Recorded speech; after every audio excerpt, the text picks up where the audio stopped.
ഇപ്പോൾ കുറച്ച് സമയം നമ്മൾ വചനം ധ്യാനിക്കാം. വചനങ്ങൾ വീണ്ടും വീണ്ടും ഞാൻ പറയുന്നു, കാരണം നമ്മൾക്ക് മന്ന ഒരു ഫുഡാണ്. നമ്മുടെ ഫുഡാണ് വചനം. വചനമെന്ന വാളെടുക്കണം. വചനമെന്ന വാളെടുക്കുമ്പോൾ ശത്രു ഓടും. നമ്മൾ ഈ ചെയ്യുന്നത് നമ്മുടെ ഫ്യൂച്ചറിൽ നല്ലതാകാൻ വേണ്ടിയാണ്. സങ്കീർത്തനം 34 1-ാം വാക്യം. ഞാൻ യഹോവയെ എല്ലാ കാലത്തും വാഴ്ത്തും, അവൻ്റെ സ്തുതി എപ്പോഴും എൻ്റെ നാവിന്മേലിരിക്കും.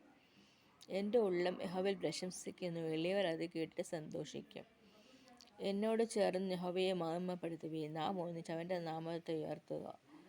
എൻ്റെ ജീവിതത്തിൽ സ്തുതിക്കുവാൻ ഞാൻ പലപ്പോഴും ഒരു ബാക്ക് സ്ലൈഡാണ്.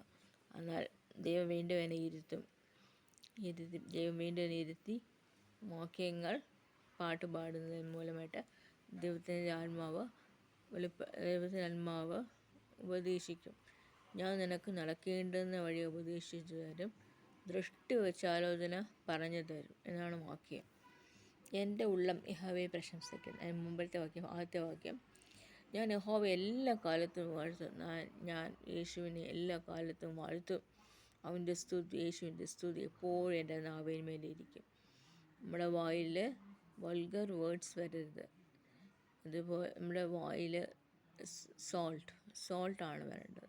ഉപ്പ് പോലെ സംസാരിക്കണം. ഉപ്പായി ലോത്തിൻ്റെ ഭാര്യ ഓർത്തുകൊള്ളു, അവൾ ഉപ്പു തൂണായി തീർന്നു.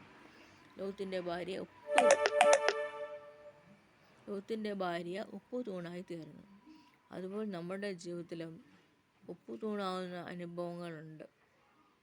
നമ്മളെല്ലാവരും പെർഫെക്റ്റ് അല്ല. ആരും ലോകത്ത് പെർഫെക്റ്റ് അല്ല. നമ്മളെല്ലാവർക്കും വീക്ക്നെസ് ഉണ്ട്. ആ വീക്ക്നെസ് ദൈവം മാറ്റി തരും.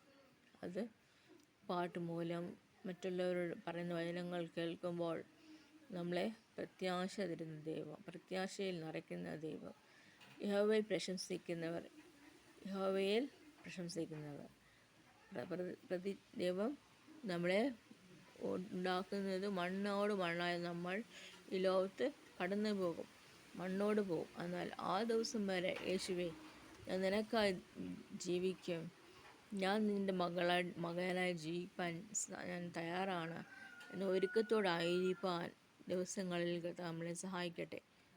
വാക്യമുണ്ട്, അവങ്ങളെ നമുക്ക് പ്രകാശിതരായി അവരുടെ മുഖം ലജ്ജിച്ചു പോയതുമില്ല. ഈ എളിവൻ നിലവിളിച്ച് യഹോവ കേട്ടു, അവൻ്റെ സകല കഷ്ടങ്ങളിൽ നിന്നും വിടുവിച്ചു.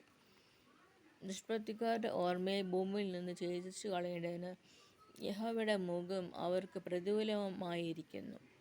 ഹൃദയം നുറുങ്ങിയവർക്ക് യഹോവ സമീപസ്ഥൻ, മനസ്സ് തകർന്നവരെ അവൻ രക്ഷിക്കുന്നു. ഒരു കർത്താവ്. മനസ്സ് തകർച്ച എൻ്റെ ജീവിതത്തിലുണ്ടായിരുന്നു. മാനസിക തകർച്ച ഉണ്ടായപ്പോൾ എനിക്ക് ആശ്രയിപ്പാൻ ആരും ഉണ്ടായിരുന്നില്ല. ചിലർ വീട്ടിൽ വന്നായിരുന്നു. അവരെല്ലാം നോക്കിയിട്ട് പോയി, എന്തുവാ സംഭവിച്ചു. എന്നാൽ ഒരു കറക്റ്റ് പാത്ത് എനിക്ക് കിട്ടാതെ വന്നു. അതുകൊണ്ട് ഞാൻ ഡയറക്റ്റ് ബൈബിൾ എടുത്ത് തുടങ്ങി. ബൈബിൾ എടുക്കുക എന്ന് പറഞ്ഞ് ദോഷം ചെയ്യരുത്. വീട്ടിൽ സമാധാനം, സന്തോഷം ഉണ്ടാകുവാൻ നമ്മൾ ഒരു ഉപ്പായി മാറണം. ഉപ്പില്ലാതെ ആഹാരം കഴിക്കാൻ പറ്റത്തില്ല. അതുപോലെ ഉപ്പായി നമ്മൾ ഭൂമിയിലൊരു ഉപ്പായി, യേശുവേ, ഞാനൊരു ഉപ്പായി എൻ്റെ ഫാമിലിയിലായി തീരുവാൻ എന്നെ സഹായിക്കണമേ എന്ന് പ്രാർത്ഥിക്കുക. അവൻ്റെ അസ്ഥികളെല്ലാം അവൻ സൂക്ഷിക്കുന്നു. നീതിമാൻ്റെ അനർത്ഥങ്ങൾ അസംഖ്യമാകുന്നു. അവ എല്ലാറ്റിൽ നിന്നും യഹോവ അവനെ വിടുവിക്കുന്നു. അവൻ്റെ അസ്ഥികളെല്ലാം അവൻ സൂക്ഷിക്കുന്നു, അവയിലൊന്നും ഒടിഞ്ഞു പോകുകയുമില്ല. യഹോവ തൻ്റെ ദാസന്മാരുടെ പ്രാണനെ വീണ്ടുകൊള്ളുന്നു. അവനെ ശരണമാക്കുന്നവർ ആരും ശിക്ഷ അനുഭവിക്കുകയില്ല. കർത്താവിൻ്റെ മേൽ ഉള്ളവർ ശിക്ഷ അനുഭവിക്കുന്നില്ല. അവർക്ക് ദൈവം തന്നെ ന്യായാധിപതിയാണ്. ദൈവം അവരെ വിടുവിക്കുന്നു. ഒരു വാക്യമുണ്ട്, യഹോവയുടെ ദൂതൻ അവൻ്റെ ഭക്തന്മാരുടെ ചുറ്റും പാളയം ഇറങ്ങി അവരെ വിടുവിക്കുന്നു. യഹോവയുടെ വിശുദ്ധന്മാരെ അവനെ ഭയപ്പെടുവാൻ ഭക്തന്മാർക്ക് ഒന്നിനും മുട്ടില്ലല്ലോ. ബാലസിംഹങ്ങളും ഇരകിട്ടാതെ വിശന്നിരിക്കും. യഹോവയെ അന്വേഷിക്കുന്നവർക്ക് ഒരു നന്മയ്ക്കും കുറവില്ല. ദൈവം നമ്മുടെ പ്രാർത്ഥന കേൾക്കുന്നു, യാചനകൾക്ക് മറുപടി നൽകി തരുന്നു. ഇന്നലെ ജീവിതത്തിൽ കാണാതെ പോയ തിങ്സിന് വേണ്ടി പ്രാർത്ഥിച്ചപ്പോൾ അത് കണ്ടുകിട്ടി. അത് ദൈവം എനിക്ക് അത്ഭുതമാണ്. സർ ജോർജ് മുള്ളർ മിഷണറി എങ്ങനെയാണോ അതുപോലെ ആയിത്തീരുവാൻ ഞാൻ ആഗ്രഹിക്കുന്നത്. ജോർജ് മുല്ലർ ഓർഫനേജ് നടത്തി.